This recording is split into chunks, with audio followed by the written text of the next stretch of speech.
turning a black walnut stem for a broken wine glass.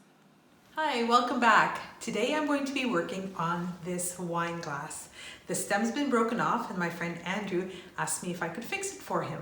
Once I'm done, it's going to look something similar to this wine glass. I'm going to be using this piece of walnut.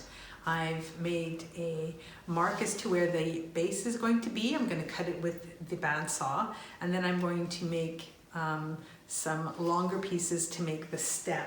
So the stem is going to look something similar to this, and the base is going to be like this. I actually have enough wood. I might make a second glass for his wife Elaine.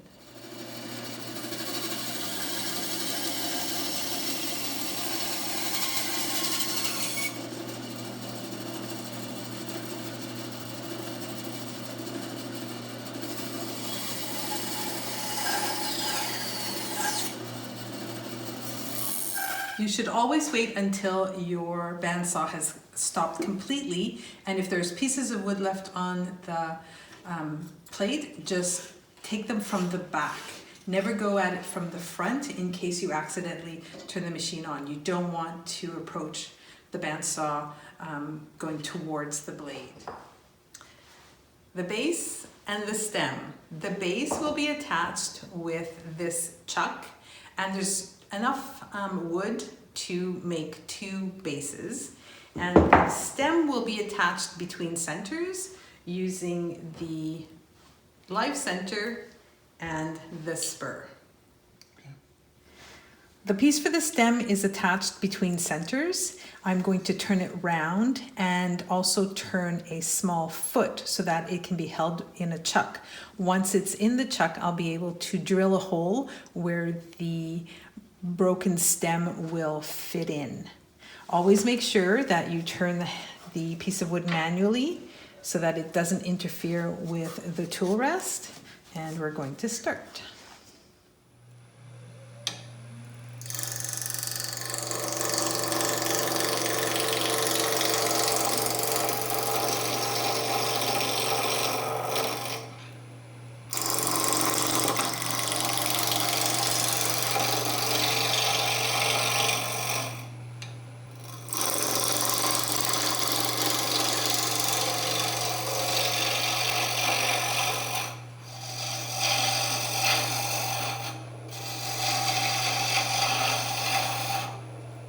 I have this old stem that I broke a while back. I use it as my template. So just to show you that this will be the stem, and from here down, that will be the foot that I'm going to turn right now. Since it's mostly...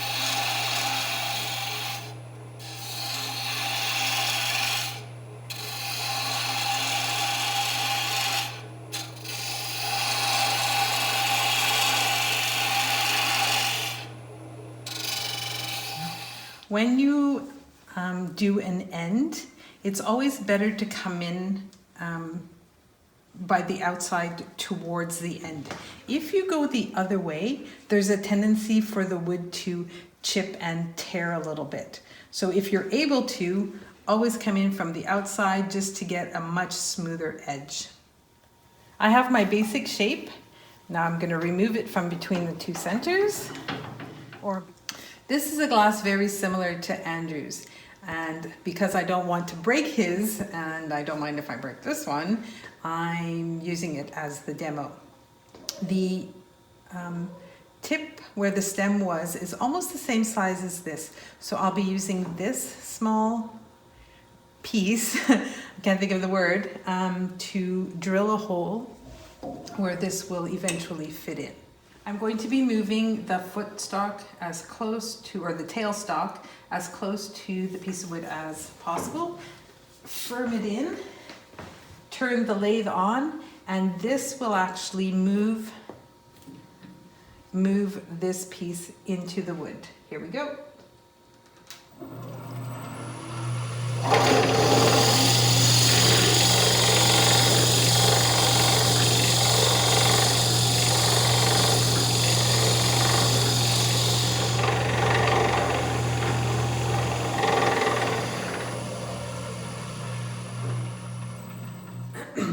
with the hole where it is, I'll be able to just make it a little bit wider and the glass will fit in there nicely snug.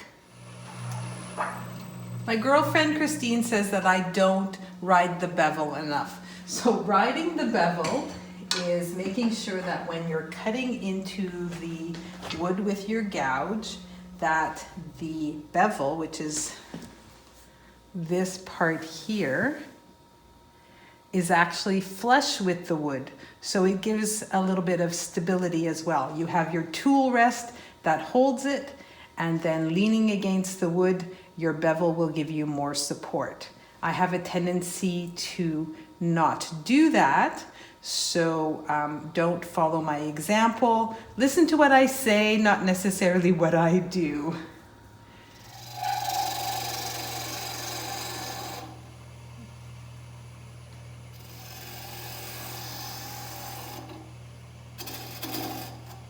So I've made a small indent where the opening of the stem is, and just by putting the glass in, it's quite a nice fit.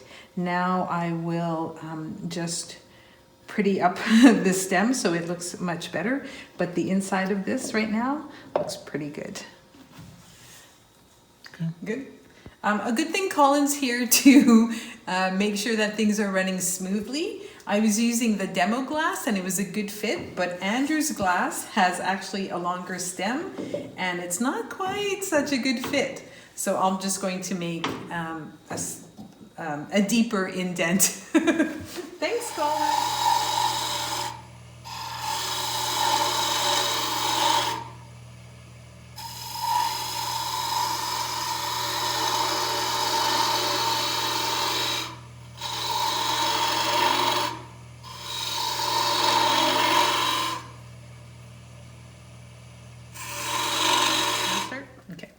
When I work on a piece like this, I always try and finish the end before working too far down the piece.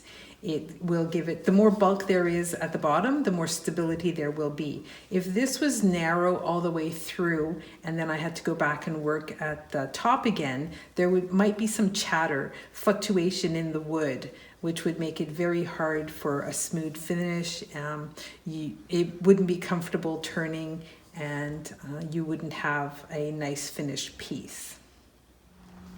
Also, always remember that there is a bit of a hollow part in the middle here, so you don't want to get this too narrow. I would hate to actually turn too much and then have to start over again, because this piece, like this one, broke apart.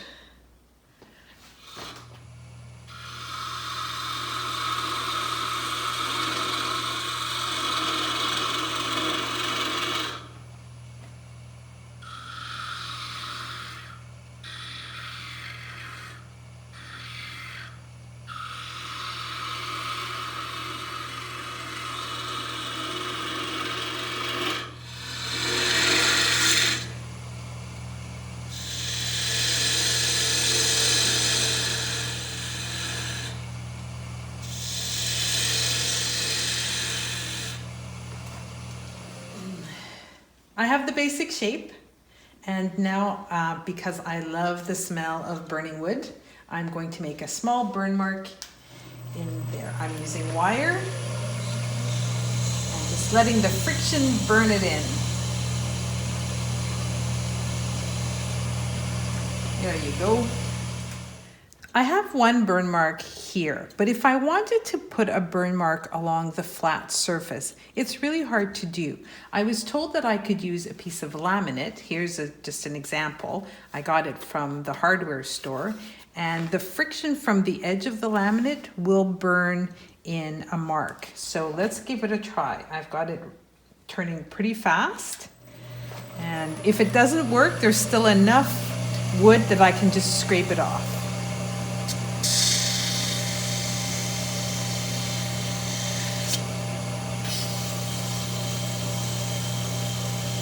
So it's starting to burn, so there'll be a mark there. There you go. How neat is that? The stem is almost finished. I just have to sand it and part it. Once it's parted, I'll be able to work on the base.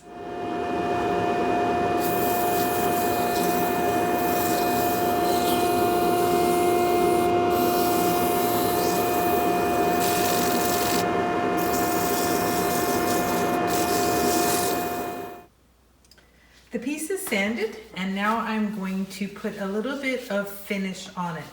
It's the Osmo Poly Oil Clear, and you'll see how it darkens and just brings out all the colors in the wood.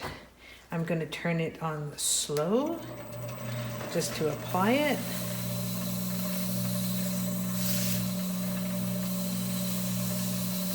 Look how that's darkened up. And then I'm just going to wipe it off.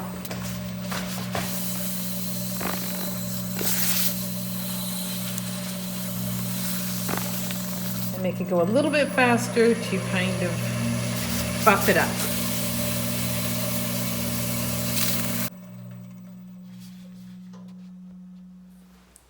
I've turned the two stems. This is the first one. It is the one that has oil on it. The second one I forgot, and so it's in its natural color. The base of them are slightly different. I don't know if you can see. They are different because I have trouble making two things the same. And also, when you're drinking wine, it's nice to know which glass is yours and which glass is somebody else's. I'm going to be turning the base next. And if you look at the base, it has two tones to it, the lighter color and the darker color. If I go back to my original piece, the lighter color is closest to the bark.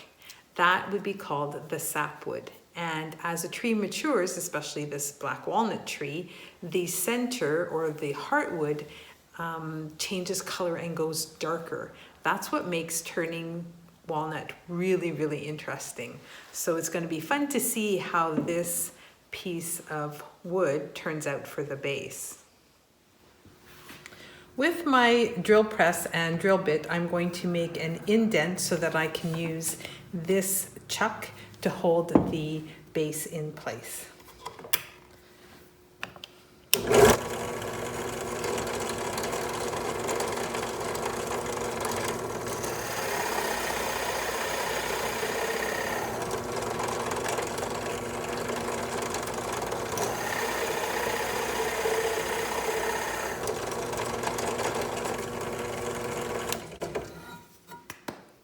That's all I need. Colin isn't here right now, so I've jerry-rigged the camera. Hopefully the picture will come out okay. It's mostly round at this point. I'm going to make it a little bit rounder. I'm also going to make a hole in the middle so that it looks like this, and that's where the stem is going to go in. Now the base is not very wide, as you can see, so I should hopefully be able to make two bases with this one piece of wood.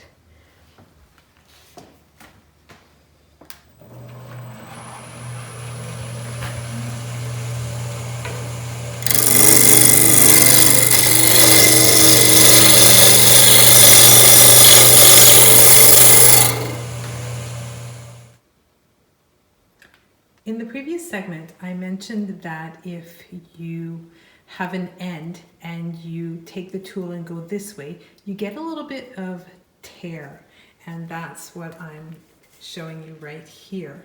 So if I want a nice pass for this end, I have to take the tool and come this way. But that's what it looks like with the rough edge.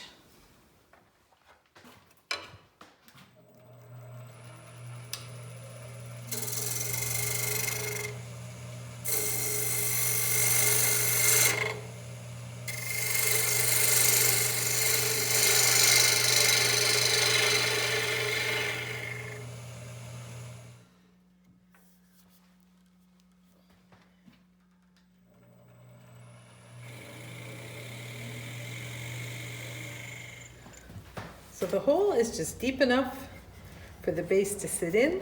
I'm just going to pretty this up a little bit.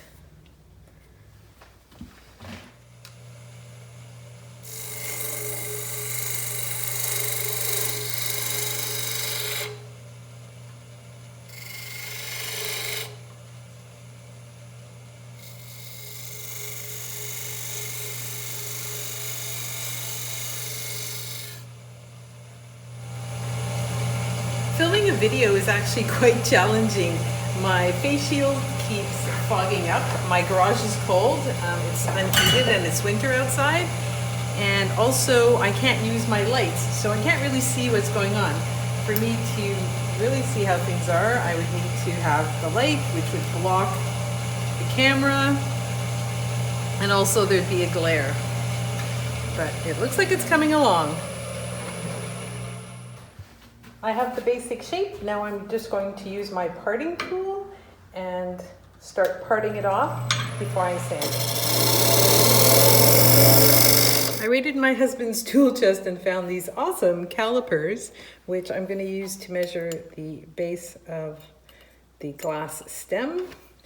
And then this just lets me know that I'm still a little bit big, but I will sand that off, or actually turn a bit off, and then when I sand it, I'll just sand the edges clean.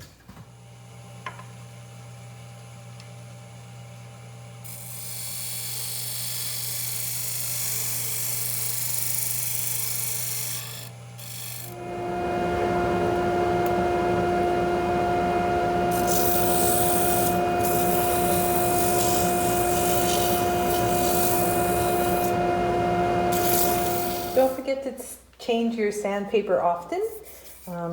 It does get clogged up and you really won't get any sanding done unless you do change it. A reminder, when you're sanding, you start at your lowest grit. In this case, I used 180. Then I went to 220, 320, and I'm going to finish with 600. You should never increase the grit by more than 50% of the previous grit, and remember to get rid of the sawdust between each grit. So right now I'm just going to finish with the 600. Colin's back, yay! So I'm going to put some of the oil on it. You're going to see how darkened it gets, but it's also going to give it a really nice shine.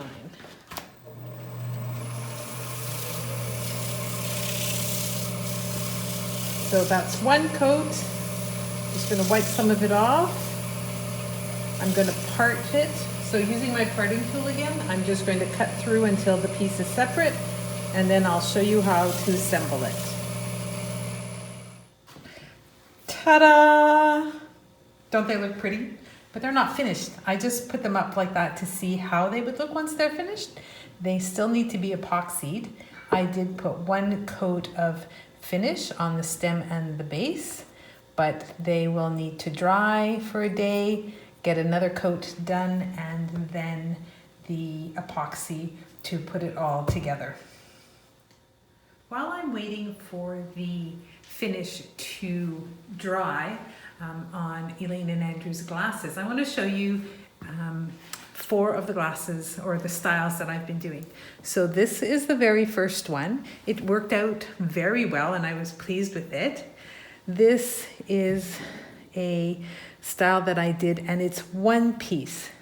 So the piece of wood that I had was maple with a little bit of spalting, and it was big enough that I could do one piece. So I'm really, really happy with that one. This one is elm, and I was a little bit impatient when I put the epoxy on, and I stepped away for a second and the glass tilted, and now I have a crooked glass. So it's a one of a kind. I'm quite happy with it anyways. I think it's a conversation piece. And the fourth one is the stemless glass. So those are the styles that I've been making. I'm ready to start assembling the wine glasses. The first thing I have to do is make sure that I have a level surface. My workbench isn't level, and I found that out the hard way. I'd done several glasses and I brought them in the house, and Colin said, "They're not straight." And I said, "Sure they are." No, they're not. So I have jerry-rigged with my MacGyver skills this old shelf that I found, and using a small level that is stuck onto this quilting square, I can make sure that when I put the epoxy in, I can have a level glass that will set properly. The glasses are assembled, yay! I used 5-minute Gorilla epoxy, so right now they are set. I just need them to cure.